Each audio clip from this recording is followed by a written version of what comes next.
We fought our way through Italy and then headed for Amsterdam, sweeping for Germans along the way. Our worst fear was to catch a bullet in these last hours of the war. I was 15 when the Nazis invaded the Netherlands. More than 100,000 Dutch Jews never came home. Our men were put into forced labor. By 1945, we were starving.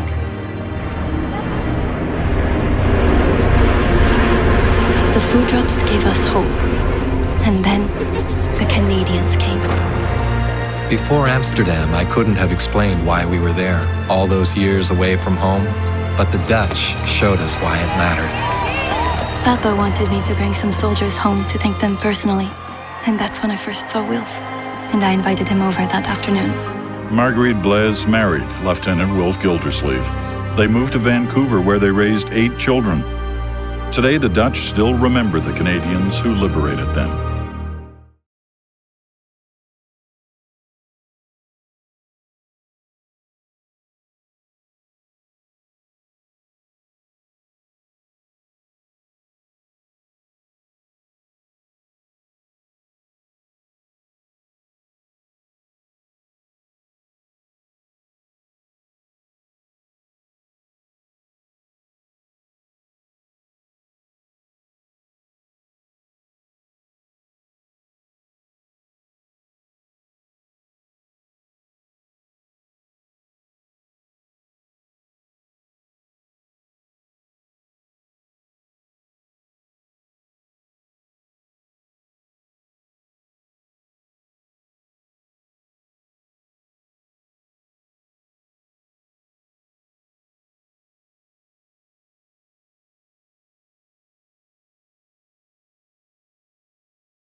Every year, much of the Western world commemorates VE Day, which marks the end of World War II in Europe. But in Canada and the Netherlands, VE Day also represents the beginning of a unique diplomatic relationship.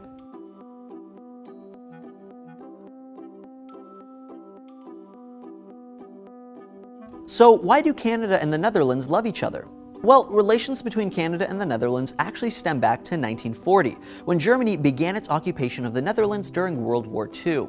To stay safe during the war, the Dutch royal family took refuge in Canada for 5 years, during which time the Queen gave birth to her daughter, Princess Margriet. Interestingly, the Ottawa hospital where Margriet was born was temporarily declared Dutch territory so that she could obtain dual citizenship. Canada was also crucial to the Netherlands during the final months of the war, by which time German occupation had resulted in mass starvation and tens of thousands of civilian casualties. Canada's Air Force carried out food drops to isolated Dutch cities and fought alongside their army to push out the Nazis. After the war ended, Canadian forces remained in the Netherlands to distribute food and rebuild communities. Because of this, they're widely regarded among the Dutch as both liberators and saviors. Since the war, Canada and the Netherlands alliance has only grown stronger. Both are founding members of a number of international organizations, including NATO and the Organization for Security and Cooperation. What's more, the two countries jointly supported a 1996 UN resolution to ban anti-personnel mines, and have worked together on a number of peacekeeping missions. Dutch forces even fought alongside the Canadian Army during the war in Afghanistan until the Netherlands withdrew from the conflict in 2010. The two countries also share strong business ties. The Netherlands is Canada's second largest source of direct foreign investment, and its primary seaport plays a key role in transporting Canadian goods throughout Europe.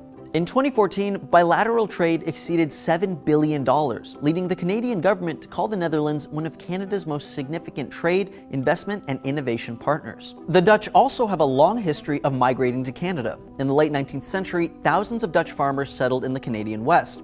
A second and third wave of immigrants arrived after World War I and II, and today, about 1 million Canadian Dutch reside in Canada, making them one of the country's largest immigrant groups.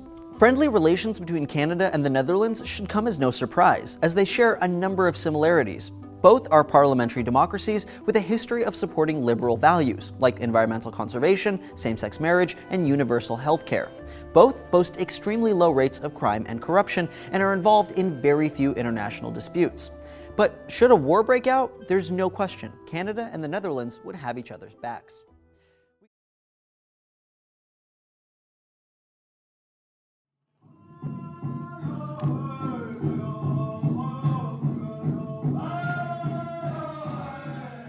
Did you know that First Nations served in the Canadian military at a higher rate than any other group in this great nation? More than 4,000 Indigenous people served Canada in the First World War. In fact, First Nations, Inuit, and Métis people served Canada in all the great conflicts and peace support missions of the 20th century. People from the Cree, Haida, Blackfoot, and many more. On this Aboriginal Veterans Day, we remember our Indigenous veterans as well as those who continue to serve in the Canadian Armed Forces. We also remember the more than 500 who made the ultimate sacrifice as they helped protect peace and freedom over the years. Thank you to our Indigenous brothers and sisters who served and continue to serve this great nation.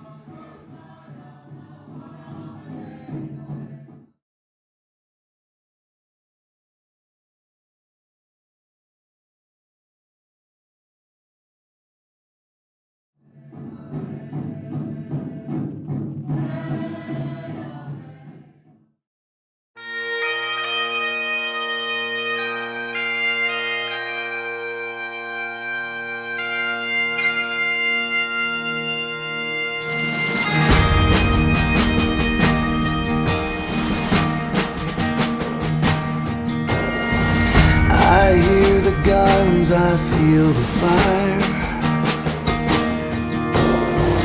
With my last breath, my spirit flies. And I see the faces of my friends fighting till the end. So many fearless hearts.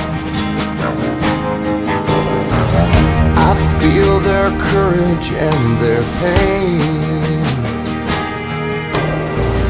Their lives should never be in vain. From heaven's gate, a perfect view. The plain and simple truth is lighting up the dawn.